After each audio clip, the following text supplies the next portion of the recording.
Going live. We're live on Twitch. Hello on Twitch. Hello, Twitch. Hi Twitch. How you doing? You good? We are not streaming session 9. That is so the music is very loud in YouTube. Is it very loud?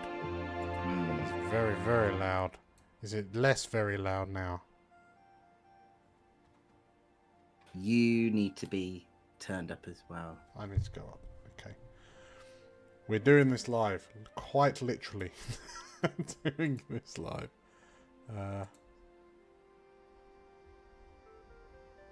Okay, so now you've got a little bit of echo on you as well. It's fine. Right. But the music's fine. The music's fine. Okay, we're sorted. Bish bash bosh. Done. Hello world. Hi, my name is DM Dan. Welcome to Explorers of Elsewhere Live. Not the Titan Isles. No, No, not today. We're not doing that. We're not doing that at all. We're done. Ever again. Ever again. We're done with the campaign. We're calling it a day. No, we had some last minute scheduling issues. Last minute illnesses. So, yeah, we're postponing episode, session 9 until next week, which will be the 4th of August, which is basically almost Christmas. And yeah, instead we're gonna do some drawing. So it's potentially kind of well timed, because of what's been happening in the campaign. But before I really get into that, if anyone who jumps in on chat, hello, hi, welcome. So we're Nate and I. Well, I'm joined by Nate. So Nate and I, yeah, we're going to do some drawing. Nate's already ploughing on ahead with this incredible beast on the screen. But yeah, we're just gonna do some doodlings. If you are wondering what we're doing doodlings for, yeah, it's for campaign 3, Titan Isles, our Daggerheart campaign, which will be back next week. You can find out loads more about it if you subscribe and like this video and follow us on Twitch and join our free Discord, which I'm hoping is in the description. It may be, if not, I'll pop it in the chat. But yes, how do I get onto? Oh no, I've got to find the drawingness. Yeah, we are largely just gonna have a little bit of a natter. If you are in chat, and say hello, welcome, but please, by all means, chuck us some ideas for what we could draw, because otherwise we're just gonna kind of freeball it, and kind of draw what we want and what we think is cool. But if you tell us what you think is cool, then we'll look into drawing that instead. What is this thing called? I can't believe I set the thing up and I don't know how to. It's letters. Why? Try not to say the web address out loud, Dan. That's very good. Cool. Sorted. So, Nate. I'm done. Bish bash bosh. You're done. Finished. End of stream. Yeah. Thin. So, tell you what, because I've spent the last 30 odd minutes frantically getting this stream set up, I'm going to quickly go grab a drink. And why don't you tell our beautiful, adoring audience what it is you've drawn?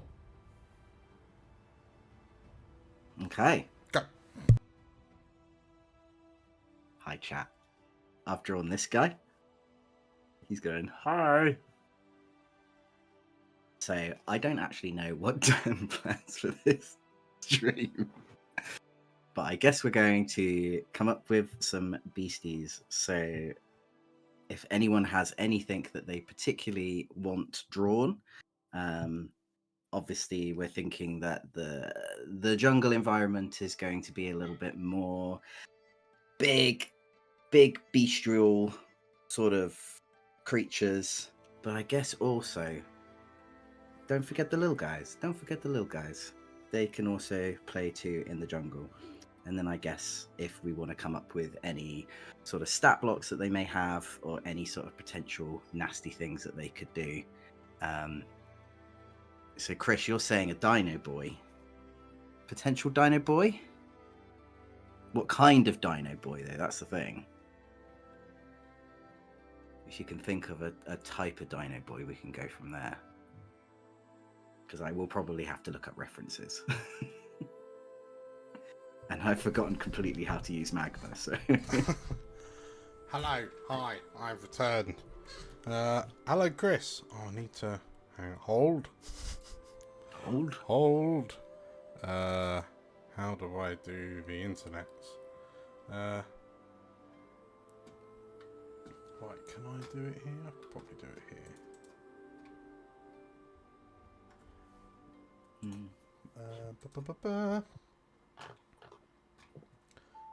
So, yes. Hello, Chris. How are you doing? Oh no, apparently both the streams are live. That's never good. Oh, we're gonna end that one. Oh no. Oh hell. Oh hell. We're not playing. We're not Tell playing. YouTube we're not playing. I feel really sorry. Tell YouTube Mum says we can't play. I feel really sorry for the one person that was watching that. Oh. Sorry. We game just between the two of us then. Griffin does his own little side mission. Oh wait, have I? No, wait. What's happened? I think YouTube is confused how many streams I have running concurrently. Wow. Do you want me to... No, we're good. Okay, we're good. We're fine. Good? YouTube is back on the ball. Okay. So, I can close that down. Right. See, all of the drama that goes into setting up oh no, I've broken magma. Oh hell. Oh, what have I done?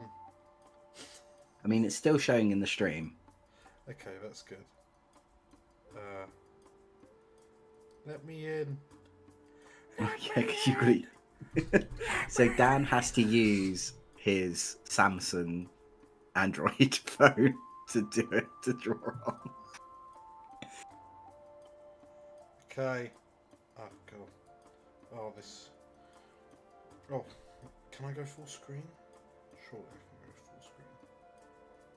Do you want to go to another page? Sorry, I do apologise, everyone.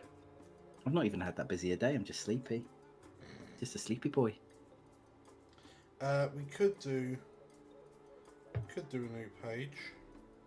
Oh god. Oh god. How am I so useless at this? Okay, hang on. New page. Click. Okay. Click. Done new page.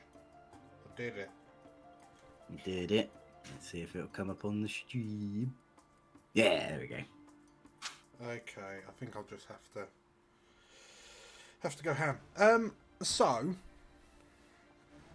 I mean, I guess we can also turn this into a little bit of a very, very impromptu, like one-on-one behind the scenes chitter chatter. Well, one-on-one, because we'll get one-on-one. I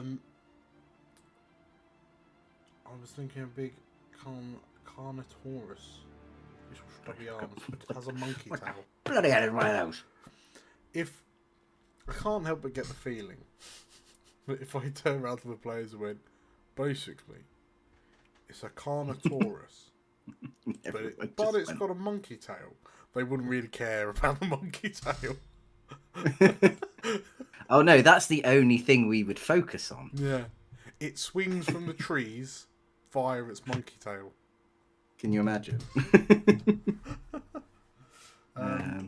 I would, to be fair, if something as big as like a T-Rex that could swing like a gibbon, I would shite myself, quite truly. Oh, don't do that. Right, hang on.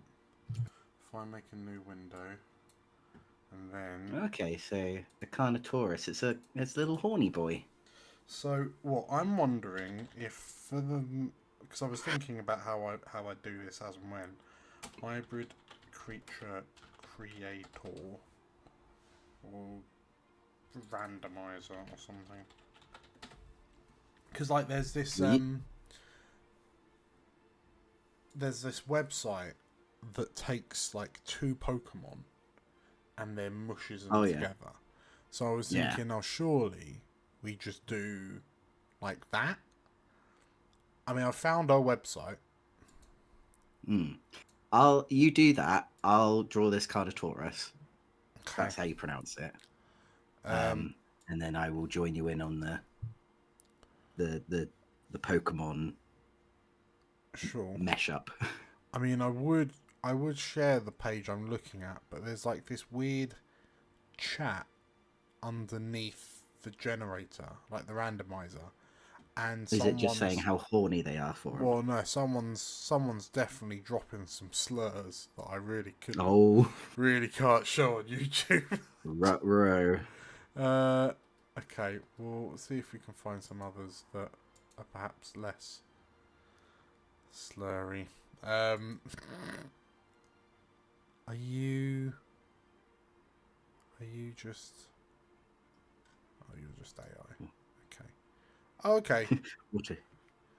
Right, okay, I think... Okay, what I can do this, and then what does that look like on stream? Probably awful. Oh, no. Okay, right. So this is what I'm looking at, and I'm gonna hit randomize. Oh.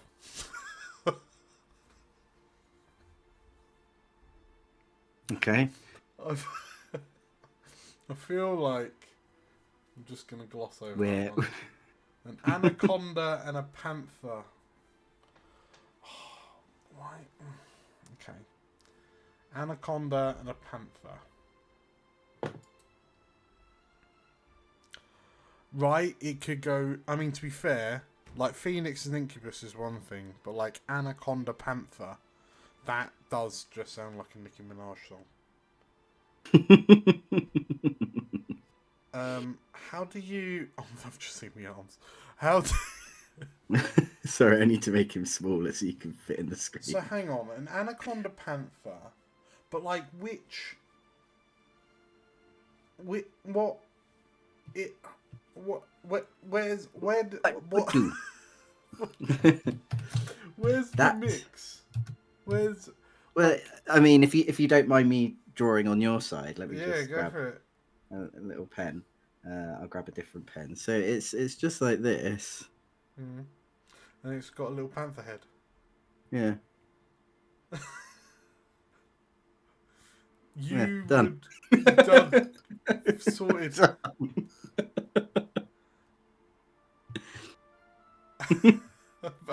I mean, Chris, I don't know what You'd you be surprised that I'm not a professional artist. That doesn't look creepy at all. I mean, okay, what's creepier? A legless panther or a 4-legged anaconda? Snake. Yeah. Delete him. He's gone. I've unalived him. Oh no! Come on, Brush. You can do it. Okay, hang on. I need some reference material. What does a panther look like so it doesn't just look like a tabby?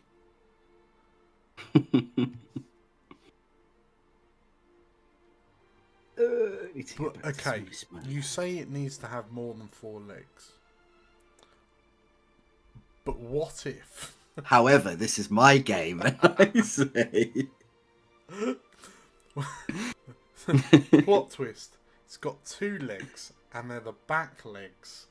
And then it's just torso and neck for like 25 meters. What if it walks though? Like you know those dogs that unfortunately like their front legs don't grow properly, and then they just end up walking on their hind legs. What if it was like that? Okay. I feel like I should probably start drawing.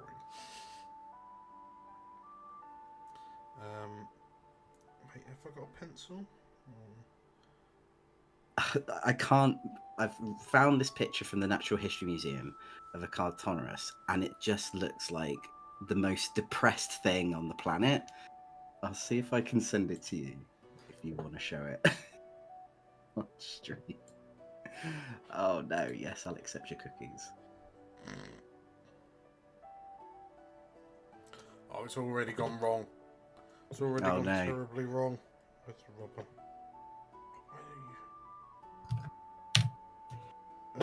I can't put it in chat. It won't let me put links in chat. Let's have a look. Yeah, I'm.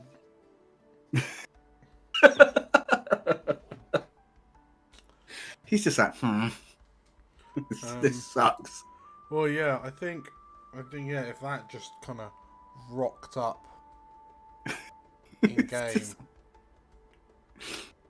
everyone would want to take it home. Yeah. Just like, oh.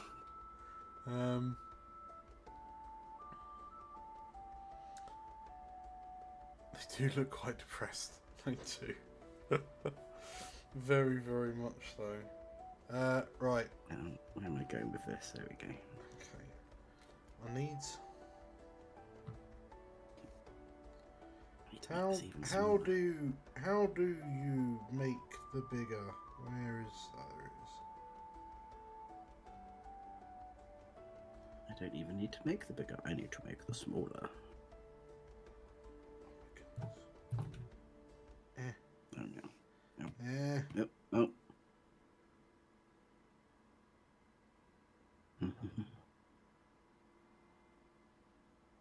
So, while I erase the 4 lines I've drawn. Good start. Strong start. Yeah, how do you reckon... well, you lot are heading back to the island. Mm-hmm. How do you reckon... Like, what do you reckon's going to go down? How do you reckon it's I believe fully that the keepers are going to fully take us on with open arms and go like, yeah, sure, we'll help you. We definitely won't make you do a fight in the pit. That's what I think that's going to happen. Perfect. I did say to Dan after last week's episode, the hooded figure in the Elsewhere in Elsewhere thing, the hooded figure in the wheelchair. Mm-hmm. There might be a slight idea of how I might know who that is if it's not a new character. See, there's a part of me that really wants to know who you like, where your head's at. I've already said I think it's Gembrek. Oh, for God. No. But then, yeah, there's a like. I'm just worried that whatever you say, whatever I say, but I mean, will influence your like thought processes. I don't think so. I think I've learned from. I think I've learned from the Melodani situation to not to have my little ideas, but not go too crazy with them. Sure. Like I'm like the other players will know that I will talk to my theories with them, and I do say but take my theories with a pinch of salt because I've got them wrong in the past. Well, did you want to say it publicly, or are you going to leave it for... I'm going to leave it for now because No, because I kind of want other people to have a little think as well. Mm. Because if I say, oh, I think it might be a character that has appeared in one of the campaigns before, Yeah. it might convince people to go back and have a little watchy Okay. of the other campaigns and see what they think. What I will say, it is a campaign that I've been in, which doesn't actually limit it because I've been That's 3 and 4. That's 3 or 4 campaigns. And I definitely don't think it's this campaign, so Well, arguably, the character has in fact been in this campaign. oh yes, they have been in this campaign already.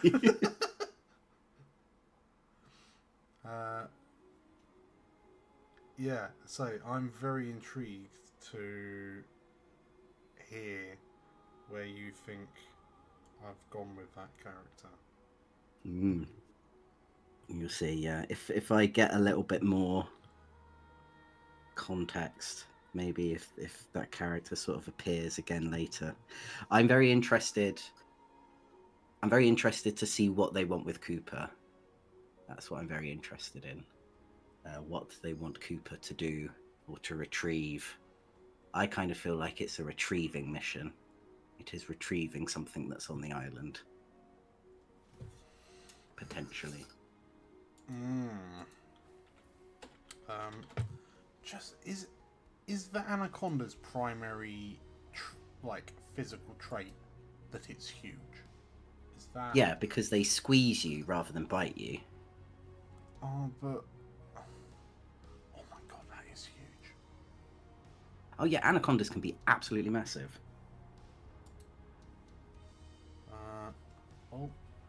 Monkey eyes and a monkey tail. It looks cuter, and then ends up being a nasty boy. Nasty boy. I don't know if like the monkey eyes, like then it will look human. Should they be on the front? Like that. I'm just reading chat. Chris has said that they should be at the front. They should be on the front of the face. What's that one? Okay, so that's that. Here we go, chat. Working with layers. Oh, no, wrong one. The wrong one? No, that's Dan's layer. Okay. Yes, that's Dan's layer. I will make a new layer. What does your face look like? Oh, looks like terrifying. Looks like hell. Just to check, because I know we've got some arachnophobia in the campaign 3 group, but we haven't got any danger noodle phobia, have we? No phobias to danger noodles, I don't think. Where is the zoom in? There's the zoom in.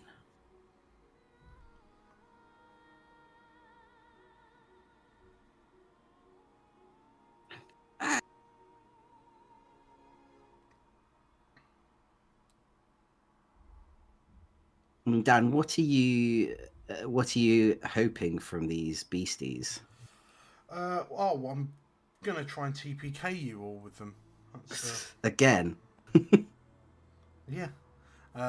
Yeah, just say because we've got you guys are back on the island now, so it would make sense for us to have these kind of more fantastical creatures like kicking about.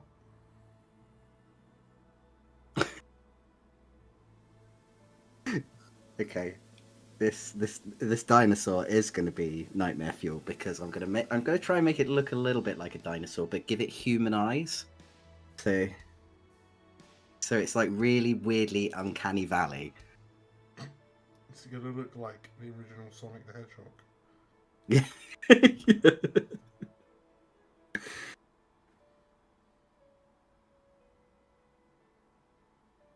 I'm gonna make it do a little side eye. It's like, no. I guess I got little arms.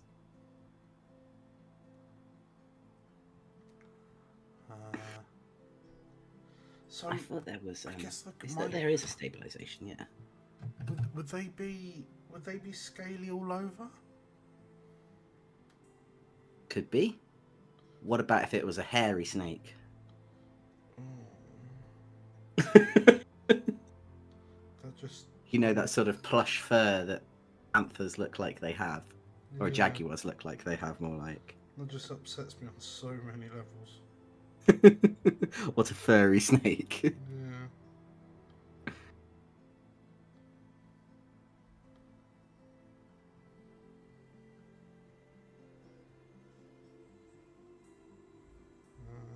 Gonna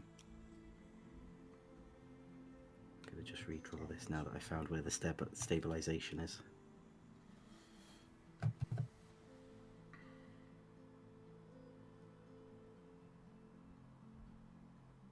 Because I've got shaky hands. Oh, big chin. Hmm.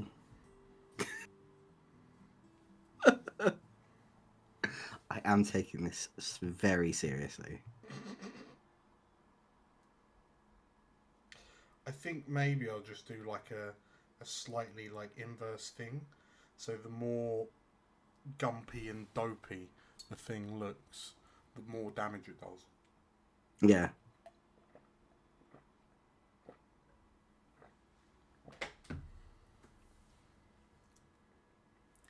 Okay. Now I'm going to go to a new layer.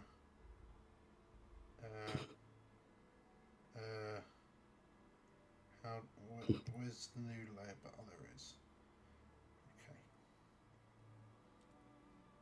Now I can draw with confidence.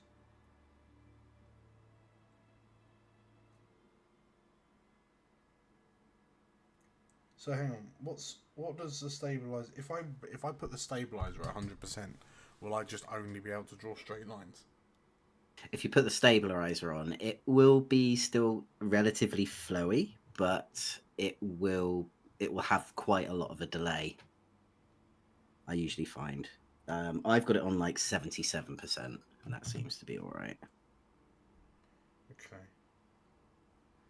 77%. I will redraw these eyes again.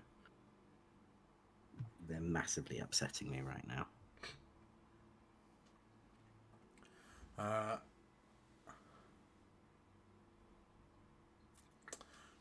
Oh. What's Chris saying? Playing something, why can't I? Oh, Chris thinks he knows who our mystery patron is. Someone else.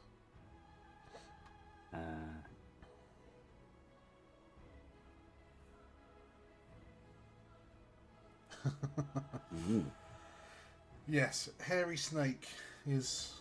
Well, we can't say that too many times, or we'll get YouTube. I'll have to do UK age verifications.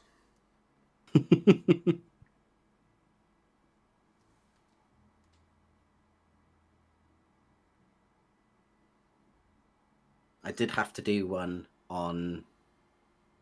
Actually, one of our pictures in our sort of personal chat in Discord got blocked by it, and so we had to do an age verification, and it clocked me at 48, and I was like, "Thanks, age verification." I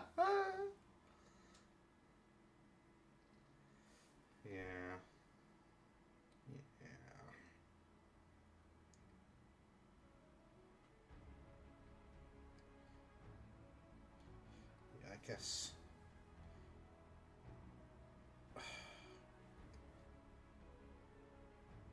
Actually, you know what? I'm not going to go into the politics of it. Did you see the what they did to itch.io? Regarding it. Didn't itch just like delete loads and loads of stuff because it was like we can't. It basically shadow banned it all, so like no one could. If you tried to look for something, it would just be not there. So anything that was originally in like a list, like a package that you'd found, you wouldn't be able to find it without really hunting it down.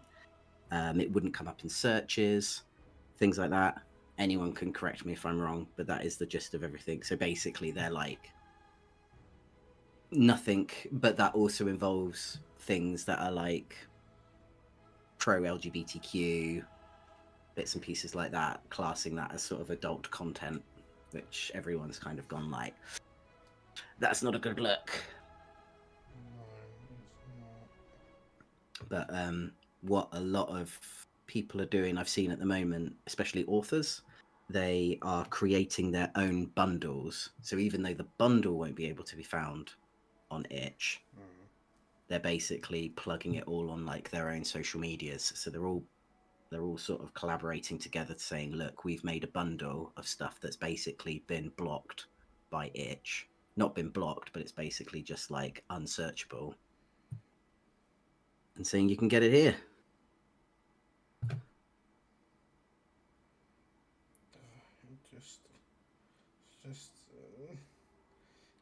It's just a mess.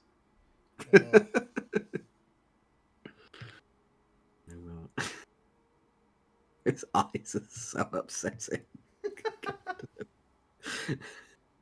Let's try again. Don't give it a monobrow.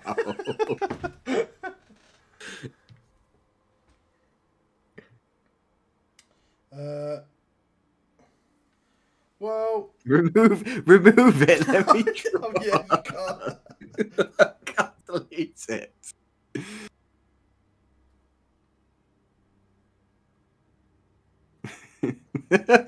Oh. I don't think I can. I think you can as the owner of the board. Well, So I think you can delete things that I put on. Because I'm on my own layer. Yeah.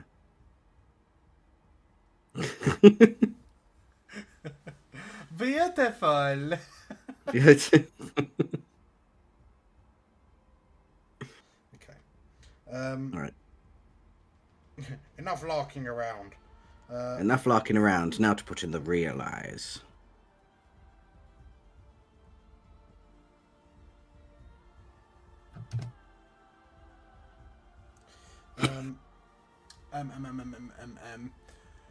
It's a strong back character. Tell you what, Chris. While you've caught up with the campaign, how are you thinking, or where were you thinking the campaign was going after the Act 1 finale? Because I get the impression from the players that was a bit of a unexpected resolution.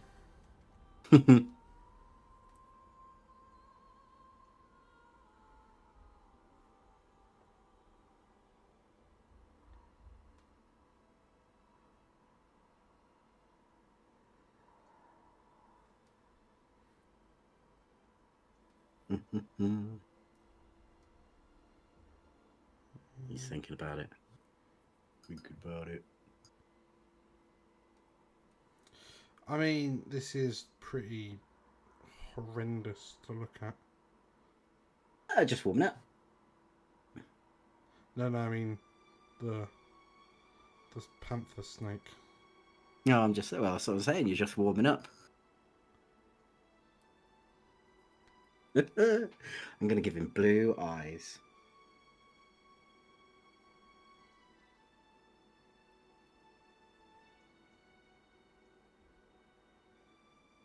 Is it underneath? Bright blue eyes.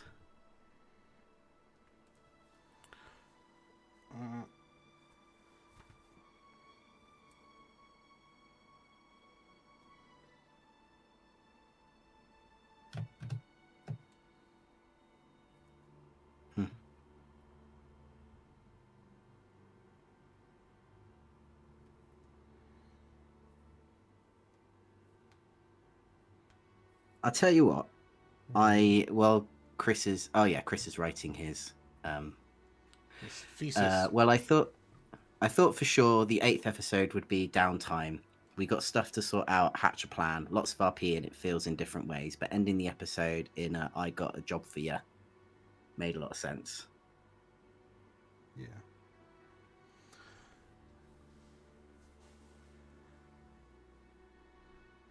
Yes. Yeah. It's good to. Were you? Were you expecting episode 7 to go like the actual finale to go the way it did?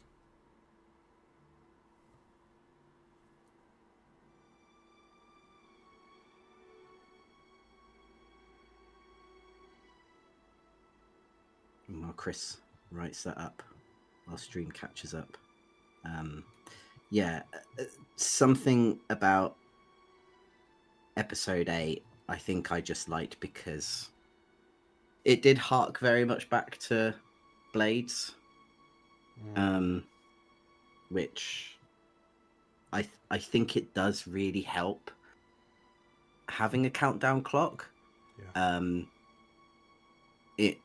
It kind of, I think it does help with the pacing of things, and it gives the players like an idea of like, you know, how much do I need to know and how are my roles impacting this, because I guess with other games it's just like, even though I have done a crap roll, it's like we still want you to be able to what am I trying to say here? I guess in something like D&D, it would just be like, right, you've rolled a crap roll, you have not done the action, and you're just going to suffer with the consequences. Unlike with the countdown clock, it was like, we still need to get you to a certain bit.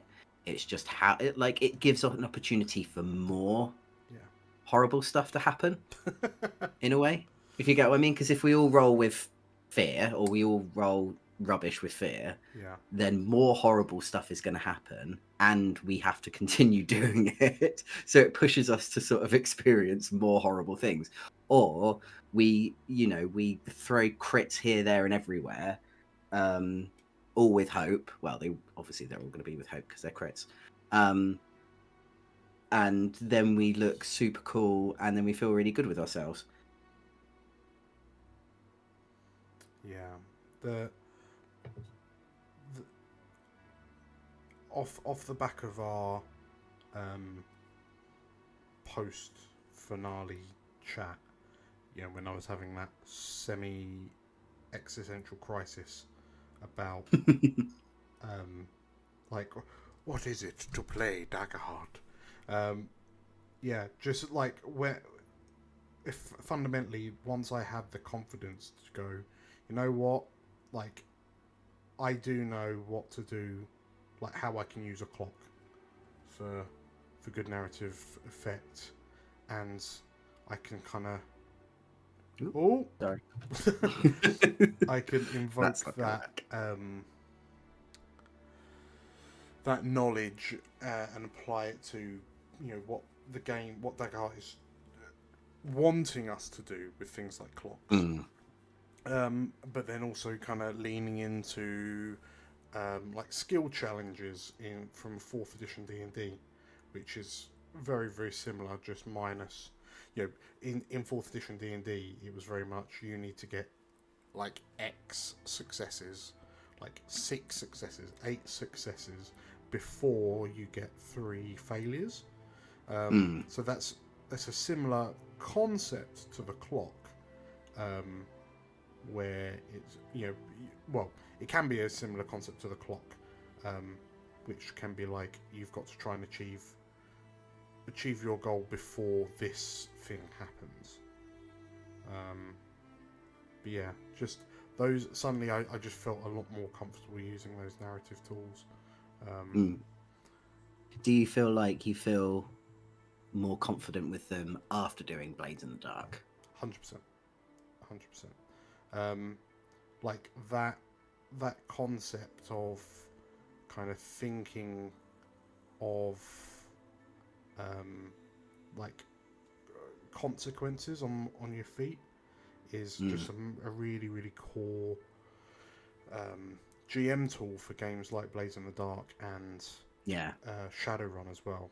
Like, 'cause that's powered by the Apocalypse. So that was very much the same. Like, oh, you've rolled a success with a consequence.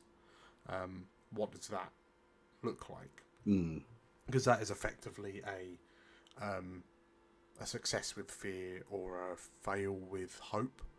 Very, very similar kind of vibes. But yeah, I think it also, in another important bit, I suppose, for the narrative games is that when you're tasking your players with like problem resolution, is that you just don't have the answers predetermined, kind of thing. So instead, you can react to the players'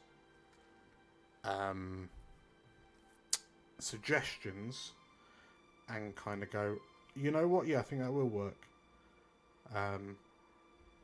So that's how you were able to like perception your way out of a problem, for example, like to perceive your way out of a situation. And it very, very much happened in Blades, and more so, it was even more kind of wacky in Blades because not only did the players tell the GM, me, what they wanted to do, but you could also do it in a flashback. So it could be like, oh, this horrendous thing that's happening to us right now, I'm going to tackle it by actually doing this thing I did back in like a few hours ago. And you, all right, done it again.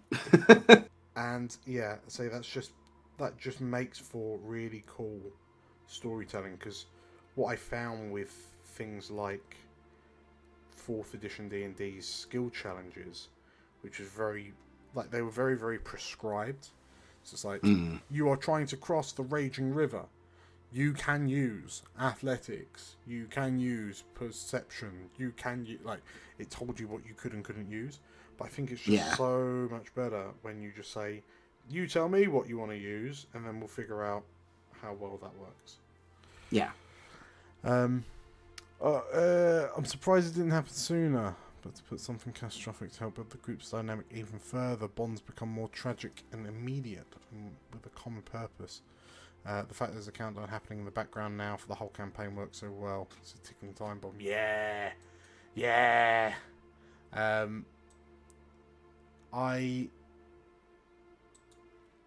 I'm surprised that I've not used a campaign countdown in any of the games I've run so far. Pardon me. I think this is the first time that I've actually gone, like, the bad guy will do the thing when this clock hits 0.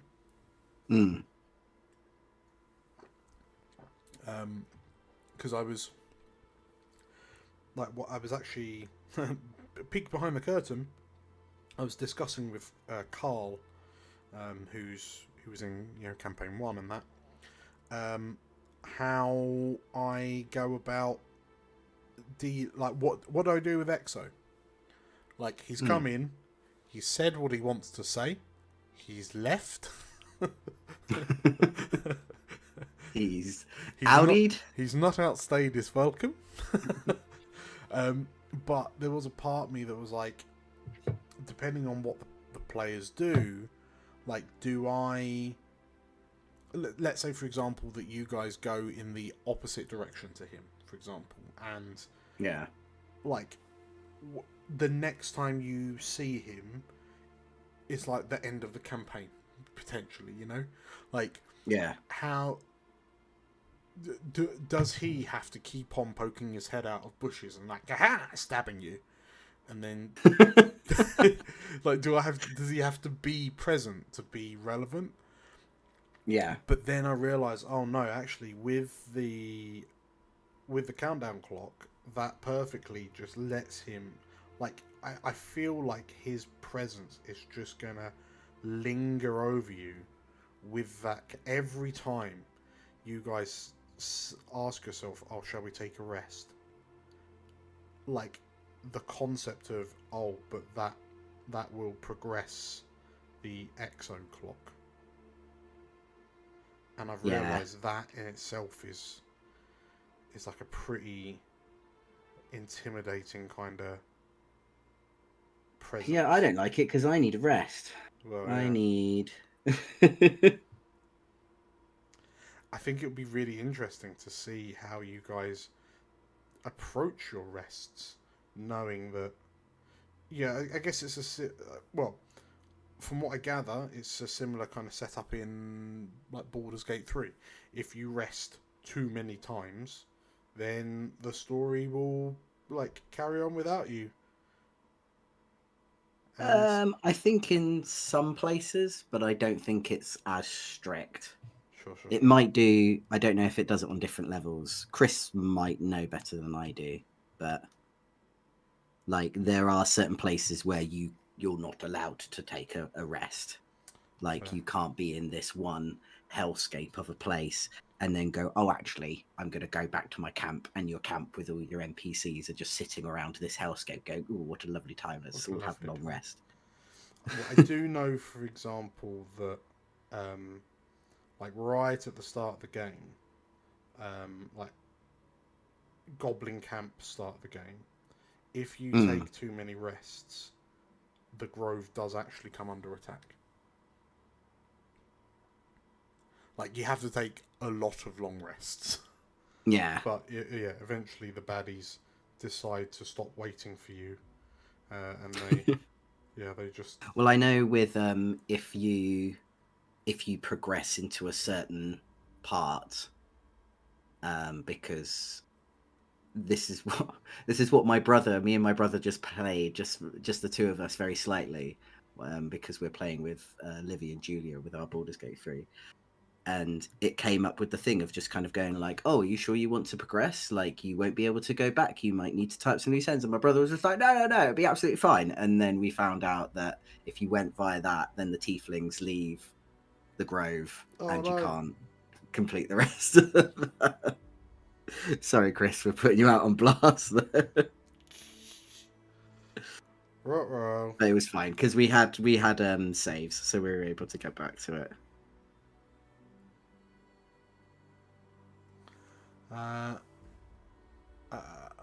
What's Chris said? So you work really well on podcasts in Dungeons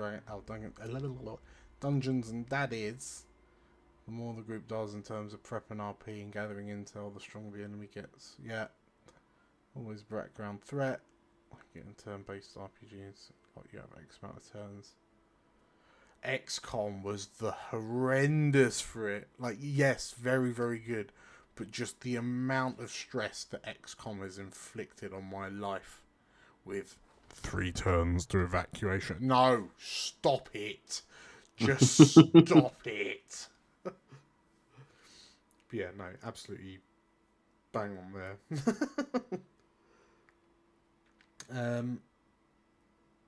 Yes. So, in other news, just because it's it's slightly been on my mind, accidentally, he says, I mean, we're almost halfway through campaign 3, right? Almost 2 more sessions, through. and then we're halfway through. Yeah. So, effectively, that's like nearly the end of the campaign. Pretty much, right? Like how it's basically Christmas now. Like it's basically Christmas.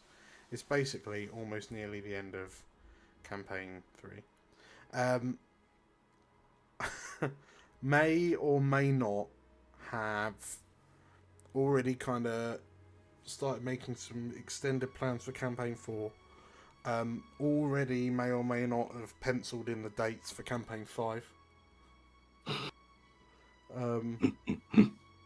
Yeah, it looks like we could well, if we're on the ball, you can absolutely get campaign 5 and 6 both in the year of 2026. In the year of our Lord and Saviour. The Lord, yeah. Jesus. Um, so yeah, because 20 episodes long.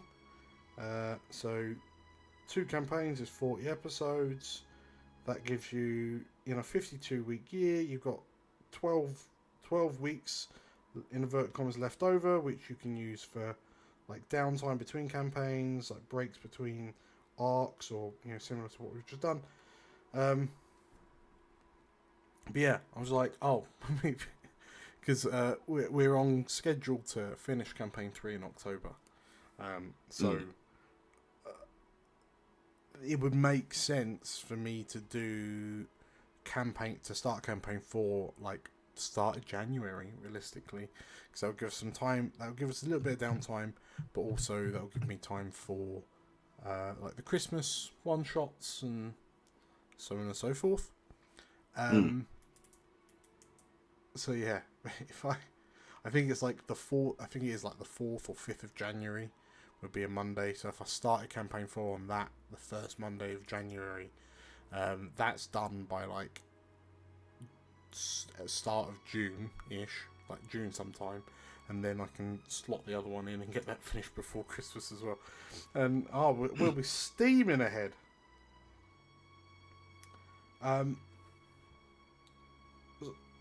Slight tangent. Chris, are you pleased with this anaconda raptor and Anaraptor and and this guy, Pantherconda and sorry, I'm so zoomed in on my phone because it's such a tiny screen. I'm not actually seeing your guy. I'm not making any excuses for him. He's perfect the way he is. I loves him.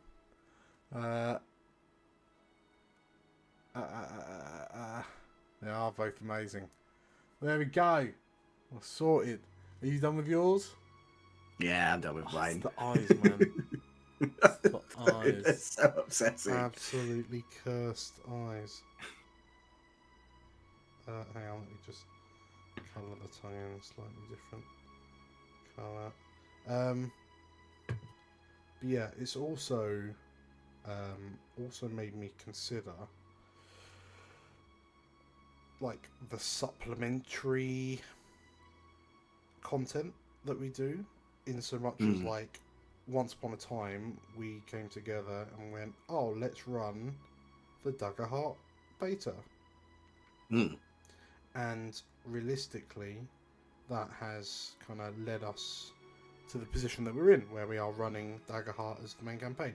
Like, it went well enough that we thought, yeah, this could kind of do it. I'm just gonna put the hatches in real quick. Chris is asking, will there be a game change for season 4? Yes, I very, very much suspect so. So, I mean, one of the biggest drives that I have when it comes to the campaigns and the channel is acknowledging that there are like a dizzying number of tabletop RPGs that are amazing, that unfortunately sometimes kind of don't see the light of day because they get bullied out by other game systems. Primarily one big gaming system. Primarily one particularly large system. And that's not to say that said large game system is bad or anything. It's just, personally, I feel it's a bit of a shame when someone goes, oh, I have this really kind of far out idea for this story, for this campaign I've got. Let's just crowbar that idea into the game system that everyone already plays, and like ignoring the fact that there might actually already be a rule set that handles this idea really, really well, better than the crowbarred version into another large game system. And I think, like, I would argue we really proved that with campaign 2. Yeah. Oh, definitely. Like, I could absolutely have run Elysia Rising using D&D. Would it have And been I as think good? no. Oh, definitely not. Like, I think we like I say this all the time, and one of the big reasons why I felt like Elysia Rising worked well and still lives rent free in my head a lot of the time, Mm, is the fact that it really made us become like found family. Like, we were, yeah. because it can be so easy in D&D to work for yourself and Yeah. just think about yourself and your own character. But Blades, we worked as our individual selves and we worked as part of a crew. Like, the crew was its own character Yeah. that we needed to improve and we needed to boost up. And I think when you have, like, I think also the story was great as well. So I think, sort of like when you are trapped in a certain vicinity with a bunch of other people who are unpredictable, that can always make for good storytelling. Yeah. It's one of my particular favorites anyway. Yeah. Um, Yeah. I genuinely really, really love Blades. Like, I had a good feeling about the system when we were going into it. But yeah, I feel it just delivered on the exact kind of. Well, I mean, it delivered on the fantasy that I wanted it to deliver on. Because. But which is to say, the lore, the background of Elysia wasn't a complete carbon copy of the lore and background of Duskfall, which is the default setting for Blades. But if nothing else, because we chose Blades, there were just there was a whole rule book's worth of new ideas that influenced Elysia. Like, I kind of knew, I'd like to do an urban campaign. But I didn't. It wasn't until I looked at Blades in the Dark that I went, what if it's an urban campaign where everyone is trapped in a city and ghosts are trying to eat them? Well, that's hella cool. And that I might not have thought of that if I had picked up.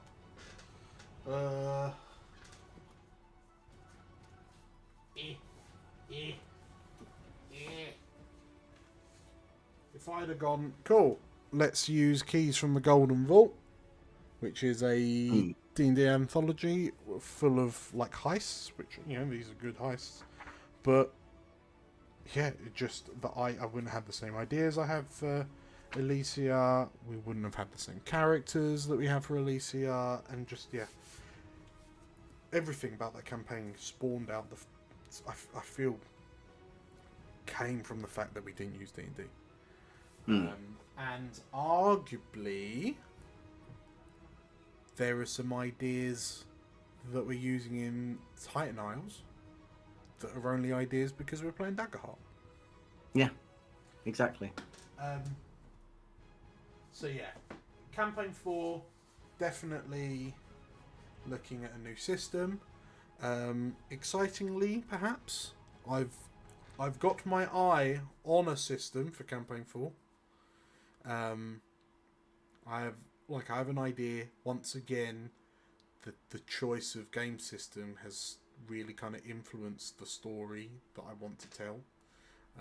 Because the outline of the story I kind of knew, and then it was a case of, right, what settings fit that, like what rule systems fit that, and then that kind of like started to feed back into the plot, like the overarching narrative.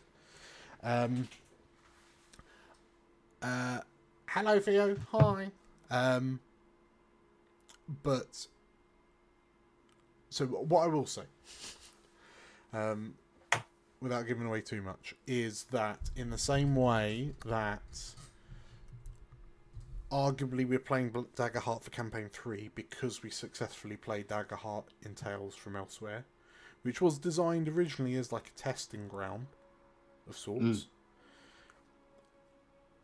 I'm very, very much considering, like, weighing up the responsibilities of running another Tales from Elsewhere mini adventure. It wouldn't be as extensive as the Daggerheart Tales from Elsewhere, but using Tales fundamentally as testing grounds for rule systems, because it's one thing for me to like the system, to get people who are excited to play it, but then, like, if it turns out that the system just isn't working for us, or it's not actually very popular, or just stuff like, if it's a good way to find out if something's not working properly. But if it does work, like Daggerheart did for us in Tales, then we can absolutely just jump. Like, I've already got loads of the groundwork laid out for the main campaign. We can just kind of jump in and get things rolling.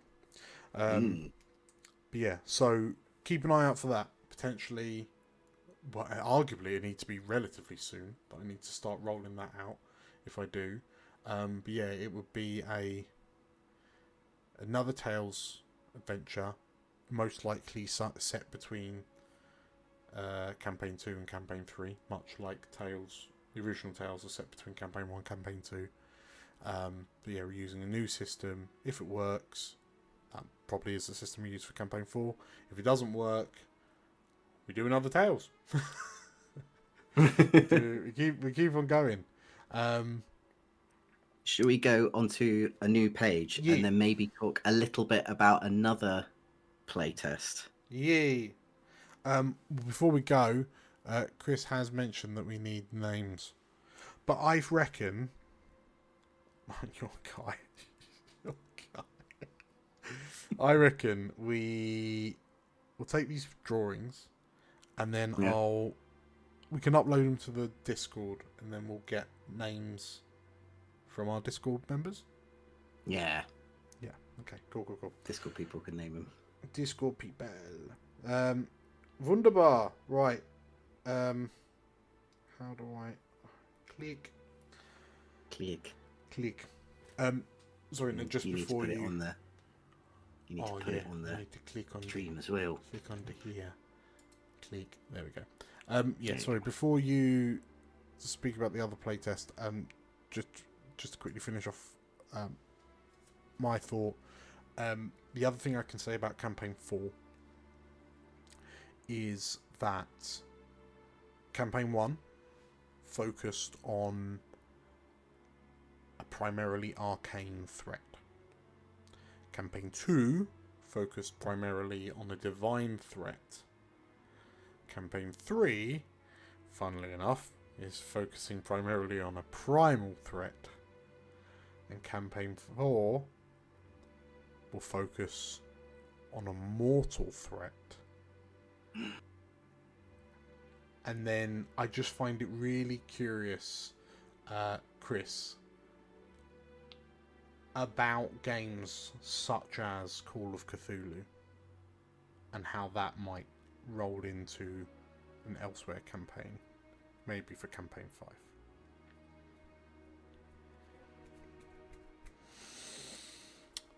Yeah, that's some thoughts. These are my thoughts. Yes, go Nate, go. Well, what's our little beasties that we're going to draw first? Oh yeah, right. I'm gonna draw. Do you want one as well? Yeah, I'll have one as well. Okay. A whale and a ghast. These aren't two beasties. A whale ghast.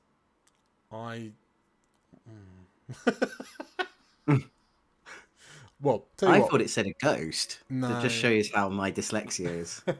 A ghast, so like a super ghoul. A ghoul.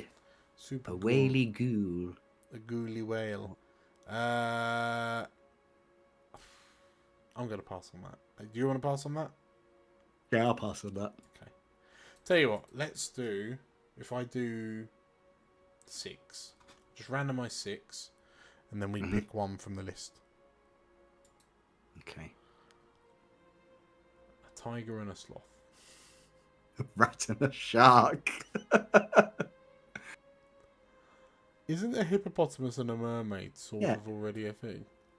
Isn't that just a manatee?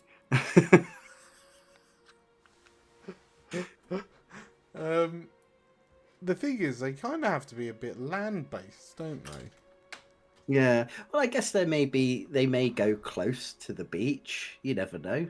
They might be close-ish to a beach. Tell you what, these hybrid generators are not generating like double beasts, which I was hoping they would. A really slow tiger. What's scarier? A tiger with the speed of a sloth, or a sloth with the speed of a tiger? Just flying out a tree at you, arms flailing. Maybe it's got the speed of a tiger, but not the mental processing capability of a tiger. If you're not going to do any of them, I'm going to do the rat shark. Well, hang on. I think I found another. I think this might be better. Okay. Okay. Right, if I pull If this it's not out. better, I'm doing the rat shark. Sure. Okay, so, all of the ads. So we've got. So we can choose. So we're gonna have a hybrid. Mm-hmm. We're gonna make it large because we're doing large and mythical. So, well, do you want large, very large? Let's do large. Let's do very large. Let's do very large. Okay. Do you want a humanoid, tauric, which I assume is four-legged, ball-like? Oh no. What am tauric? What does tauric mean? Let's see. Is it like when they've got 4 legs but they walk on 2?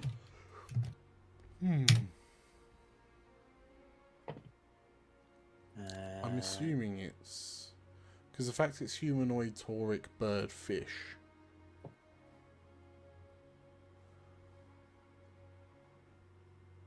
How is it spelled? Tauric. Okay. I realise it's not coming. Tau tauric. Tauric can refer to several things. A type of creature in fantasy settings. Is it like centaur? Yeah, I think it's like. Is tauric a word? Yeah, I think it means to mostly sort of like fantasy animals. Okay. I'm gonna leave it on random. A tauric creature is a hybrid being possessing with the head, the arms, and upper torso of a humanoid, and the legs and the lower body. So, yeah, it's like a centaur. centaur. Well, I've already effectively done a tauric, haven't I? So. Yeah, I want to do a tauric. Okay, you want to do tauric? Yeah. So first generation. A tredon. Yeah. So it's invertebrate. Good luck. With a narrow head and medium length antennae, 2 compound narrow dark green eyes, and a long snout filled with flat teeth, a giraffe-like neck, 2 long bony arms that end in oh my, this is horrendous. Ends with thumbs. No, so it ends in 3-toed hooves. It has a segmented torso and a spider lower body. I want to draw something that ends in thumbs. What if they came across just a big thumb? Would it pull itself along? Like. I don't know. But it was projectiled by lots of little thumbs. Right, I know what I'm drawing. I can't, like, my Fantasia is pretty good, but I'm struggling to even picture what this thing looks like. Do you want me to? Yeah, my Fantasia is just like awful. I'm gonna copy paste this over to you. I'm not drawing it. It's got no thumbs. well, you've got the description there if you want it. Right. What am I? Oh my god, what am I getting? A nanotine. A lion head, a fleshy crest on its head, long antenna, and a bottlenose dolphin like that. It's really going random, isn't it? Hmm.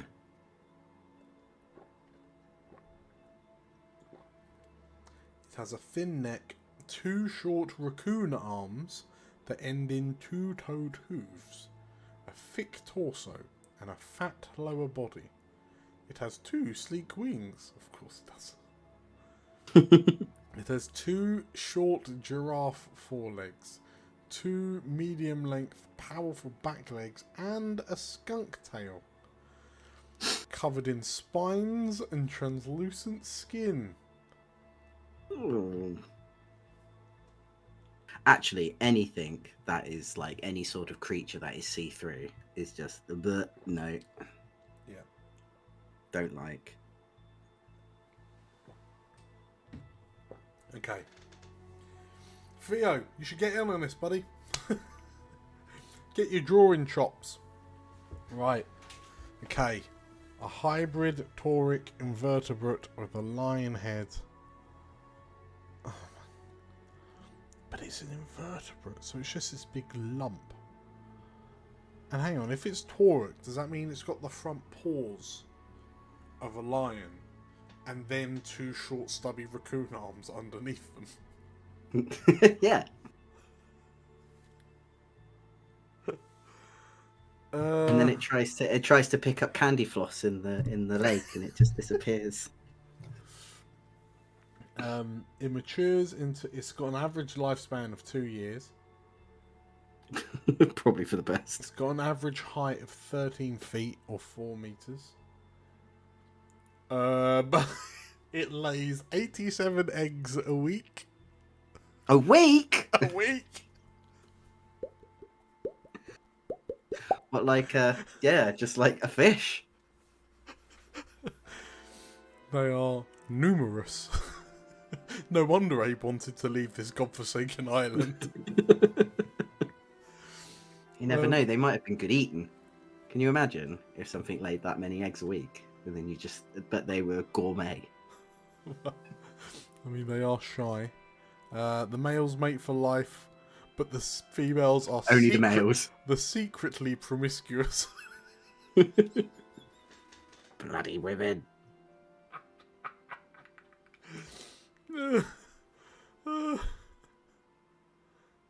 This is wild. They are masters of stealth. How can they be masters of stealth if they're popping out 87 eggs a week? Do it in secret. That's all they're doing. They're just running in the bushes, just continuously just popping out eggs. It's like a little breadcrumb trail to the nest. Just eggs. Okay. I just don't know what to do with this. A hybrid. So it's got a lion's head. Hang on. Okay. And people. Oh, it's a giant thumb. Oh my Jesus. With lots of little thumbs that sort of powers it along. Is this actually what Diglett looks like? What underneath?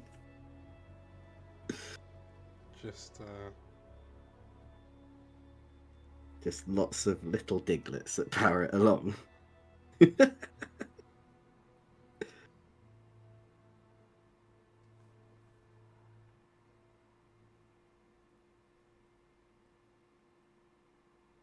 Yeah, I mean, it could just be in the ground, and then they go like, "Oh, that's a cute little face," and then surprise, big thumb.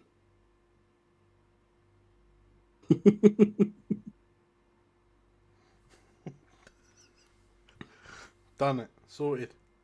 Finish it for you. Look at all those knuckles.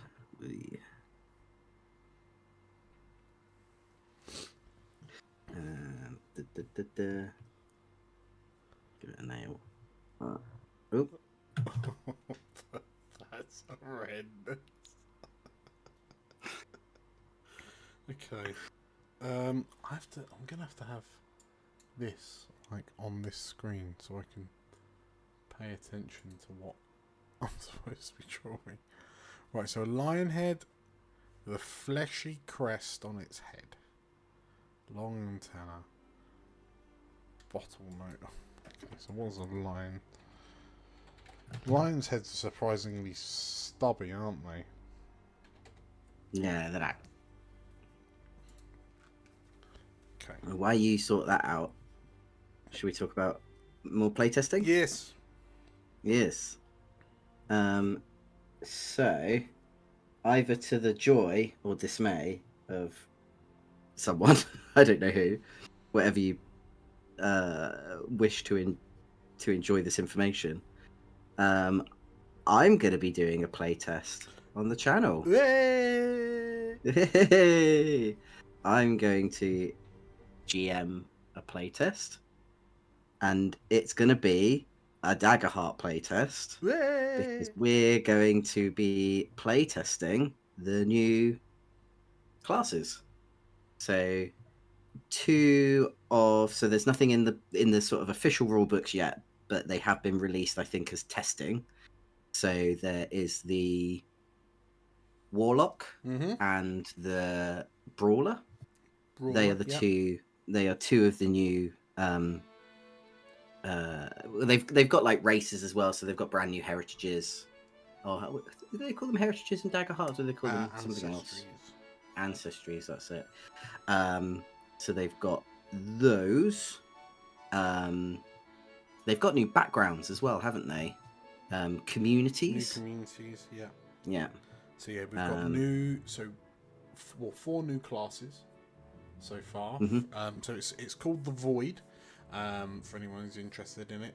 So if you just type like Daggerheart the Void, you'll find it on their website.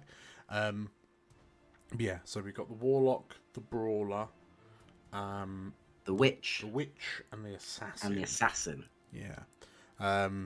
So what's interesting about Brawler and Assassin is that they are 2 new classes created by combinations of the existing domains. So I think the Brawler is like Bone and Valor, I think. Yeah. Which is like different to the Guardian and the Warrior. But the Warlock and the Witch both utilize a brand new domain called Dread. So yeah, brand new spells and abilities and all sorts of weird and wonderful stuff, which is quite exciting. So yeah, we've decided, considering that we've playtested Daggerheart before, we thought, why not playtest the new classes as well? So we're going to be doing that potentially sometime in August. It's not going to be streamed live. It's going to be streamed. It will be streamed live for our members and our patrons, so you'll be able to watch it in the Discord while we play it. And then it will be released on YouTube at a later date. So if you do want to see it while it's happening and have your input in how the story goes, it's only going to be 2 episodes. But yeah, we will see how that goes. I won't say the players yet. I think the only thing I'll say is that Dan will be playing. Yeah, I'm taking a break. Yep. And how many bets that it's a goblin he plays? Yeah, we will start the bidding at evens. Evens, yeah. Well, Chris, we can't have a Mr. Blobby NPC because Mr. Blobby has already been He's already in a on game the on the channel. Yeah.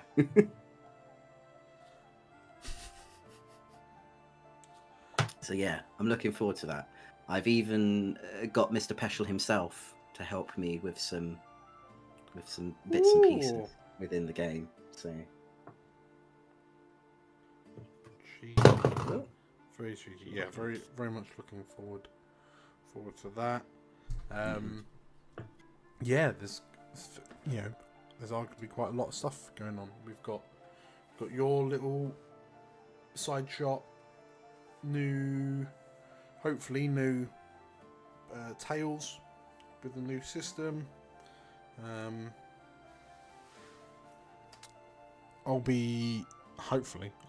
start actually doing the supplementary content like D&Dan plays, and we'll do more live streams. We've got behind the scenes stuff like these draws, but also like the campaign catch-ups kind of thing. So I think we've got episode, obviously we've got to do episode 9, but then we've got a episode 9 kind of a post episode 9 debrief that we're hoping to get out as well. Obviously once it's sorted. He's got a bottlenose dolphin-like snout. What sweet hell is this? I've just spent ages drawing the bloody... Rub it all out. Don't want any of this anymore. This is not going to look like a lion in any way, shape or form now. Dolphin. Oh, but they've got the massive foreheads.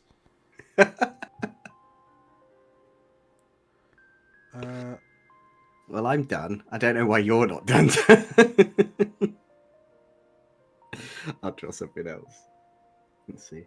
I'm going to draw that shark rat that I wanted to draw.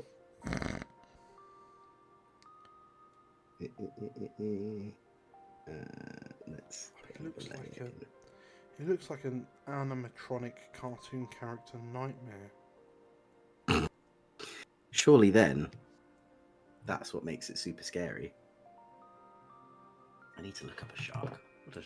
What is shark? Where are their schnozzes?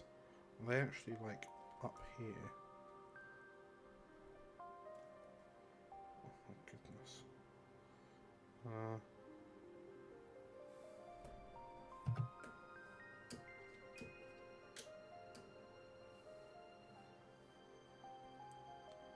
Okay.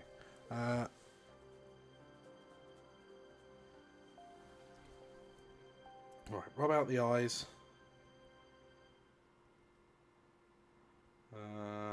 Draw in the massive forehead.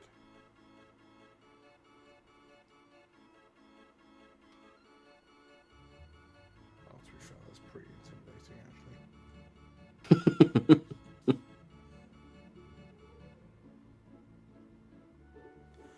actually. Cool. And then what have I got? A thin neck. Oh my god, yeah, it's the two. So it's two short raccoon arms that end in two-toed hooves.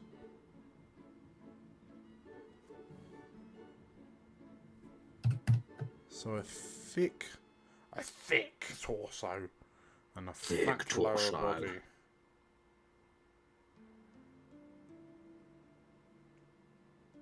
Thick with 3 C's. Two sling wings. Help! Right, so it's got the little spindly like raccoon arms, but they end in hooves.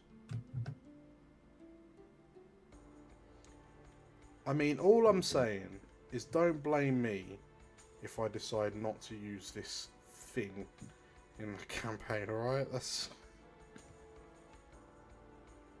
But what about the thumb? And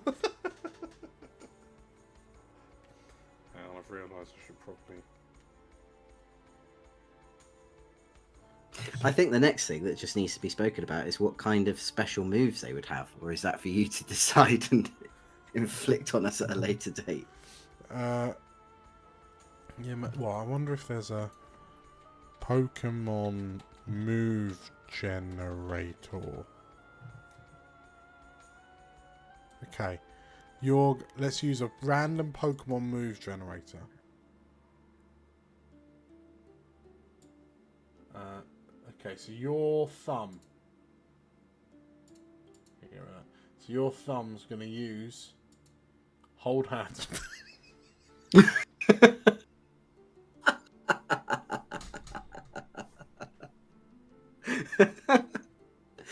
With all its tiny little thumbs.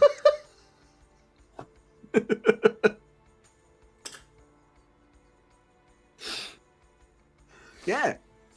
Perfect. Obviously it's meant to be. Perfect. And then once it's holding your hands, it will 1,000 arrows you. Is that from the thousands of bows it's holding on its thumb feet? Yeah. Pew pew pew pew pew pew pew. Oh my goodness.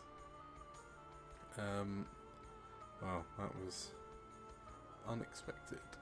Oh, yeah, no, pull that back.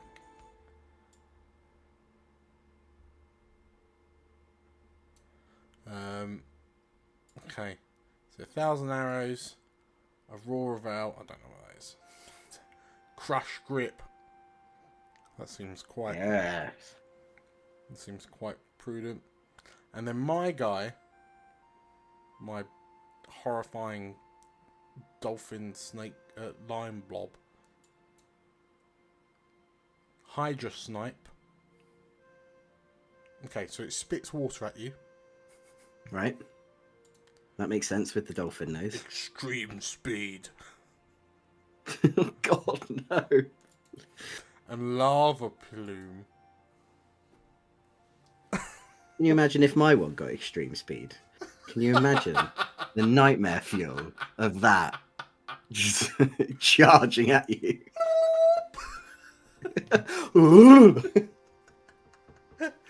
It's when it's got like spider climb, so it just hits the wall and assaults it.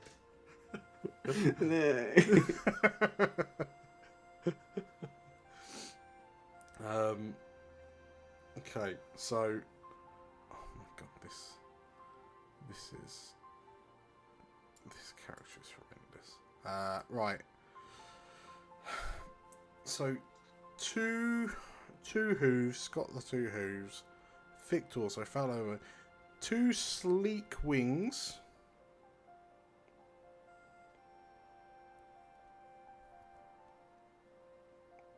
Oh.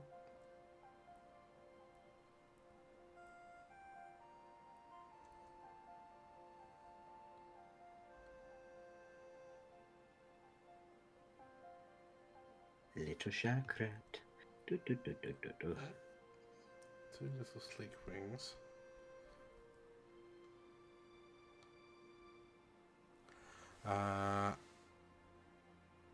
Two short giraffe forelegs. Two powerful back legs.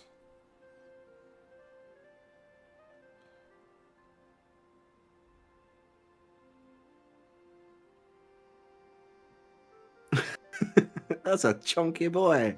He's thick. He's thick. I'd like to imagine that someone who's never watched an Elsewhere stream has just logged in and seen this thumb on thumbs and my thick boy and be like, what the hell are these two? Oh. Unsubscribe. Okay. What is significant about a giraffe leg if it is in fact a short giraffe leg? They've got knobbly knees. Oh my goodness, of course they do. Oh my goodness. How does this thing even move? Really fast, apparently.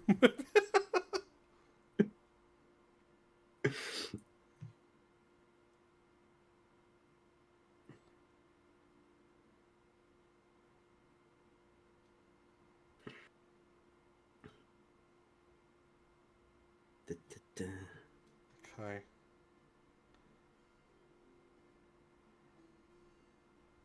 Tell you what, I think this is the best thing I've ever done.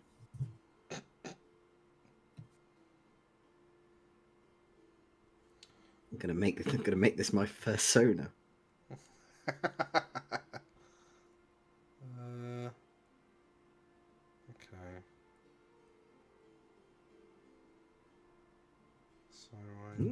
this to...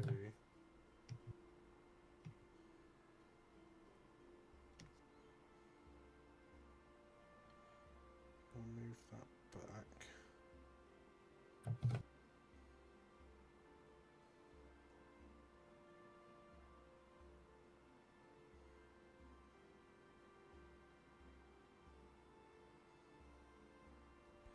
Oh, I know why it looks weird. Oop. I know why it looks weird, he says. Why? Because it's part lion, part dolphin, part stumpy giraffe, part raccoon. Right, so if I move, let's move that back there. And then roll all this up. No. Let me. How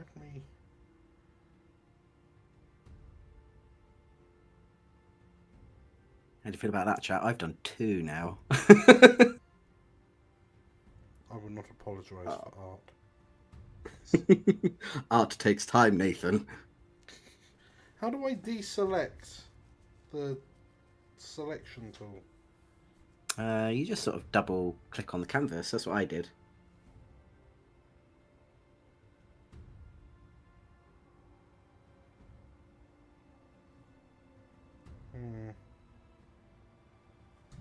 Just do that.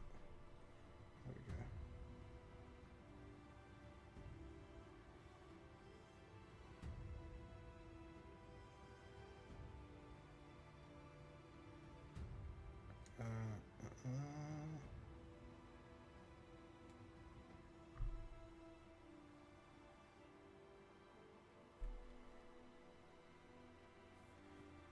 Okay. It's got a big blobby tummy because it said so. Oh no, that would be enough from it. Oh, I hate it. I hate it so much. A skunk tail. Does it have the rest of what makes a skunk a skunk? Does it have the skunk stench? No, because that's his butthole. Skunk tail. Okay. I've got to do the outline for this at some point. I mean, you don't. You don't have to subject hang yourself on. to it anymore. Hang on. He's covered in spines and has translucent skin. How did I forget? No. I wouldn't be surprised if you... Actually, you know what? I probably could make that in Hero Forge, you know? Yeah. Okay. Given that you've done 2, I'd struggle to say I'm happy with where I'm at. Yeah. But I'm up there, you know? Yeah. I think you've done a pretty good job. That was a hard... Like, you had... I only did 2 animal hybrid and a thumb. And you did like about 12 different animals. How do I change the opacity? Oh, arrange note. Can I change the opacity? I'll come back to this one. Yeah. I promise. Oh, here's the opacity. It's just going to be like episode 18, and this monstrosity that you've built in Hero Forge comes along. Like, oh no! Just it sounds An Exo like is riding on top of it. Witness my final form with its extreme speed, so it's a proper like with its hooves. Yeah, just go, and then he explodes. But not before unleashing a that dolphin noise. Spitting water at someone. Clicks. Okay. On that bombshell, shall we... Do you want to do another one, or shall we call it there? We've been on for... Let's call it there. Okay, fair. Well, thank you for this impromptu session. I expect to see all of these in elsewhere within the next 3 sessions. Oh, you got rid of the face, Diglett face. Oh, hang on. I mean, to be fair, what is more frightening? Hang on. I think Thumb with a face. I think I've just figured out what I need to do. How do you separate something from... How do you move something to another layer in this? So I've selected it. And then... You then hover above the layer that you want to add it to it and go the sort of plus with the little down arrow. Wait. What? Wait. Plus with the down arrow. Layer via copy, layer via cut. It is transfer down layer. Actually it's F as well on your keyboard. Oh yeah, you're on your you're on your phone. Yeah. Sorry. Okay, now hang on. I think I've... Right, so if I... Oh, why am I... I can just do it on the computer. What a bloody hell am I doing? What on earth am I doing? Oh, how do I do it on the computer? Hold. Okay. If I paste this up here, allow. Send the opacity back up. Okay. Mm. And then I think if I... Oh, there's loads more tools on the computer. Oh yeah, there's loads of stuff. I have truly been playing hard mode. Nice. There you go. Sorted.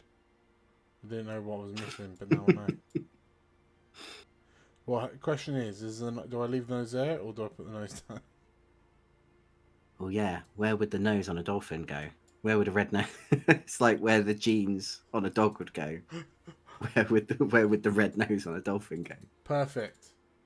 Done. Beautiful. Sorted. The rat shark looks too cute. Well, yes, on that bombshell. It's meant to, so it deceives you. Exactly. And then it surprises you. Eats you in one. Thank you, Nate, for jumping in and drawing with me. Thank you, Chris and Theo, for joining us in chat. Where would the time the giraffe go? More importantly, bigger question, where would the trousers on the giraffe go?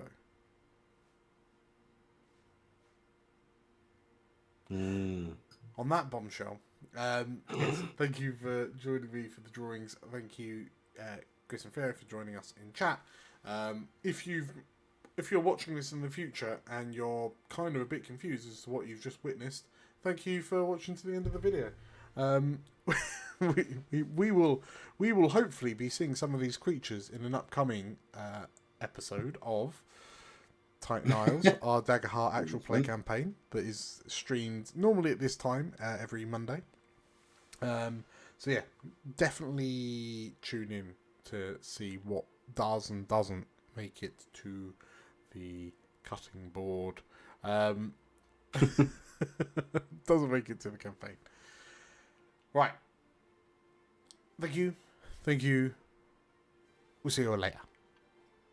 Bye. Bye.